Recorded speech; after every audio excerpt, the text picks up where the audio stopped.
ડીસામાં રેન બસેરાના નામે 36,50,000ની ગ્રાન્ટમાં સામે આવી મોટું કૌભાંડ। સરકારની ગરીબો માટેની યોજના કાગળ ઉપર હાજર પણ સ્થળ પરથી થઈ ગાયબ।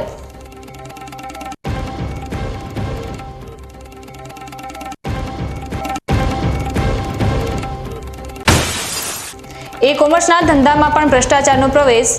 પાલનપુરમાં CGST ઇન્સ્પેક્ટરે પોઝિટિવ રિપોર્ટ માટે 2,000ની લાંચ લેતા ઝડપાયો।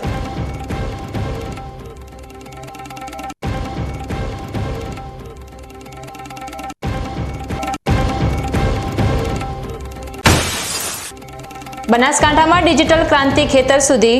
ફાર્મર રજિસ્ટ્રીમાં 50 જિલ્લો રહ્યો મોખરે।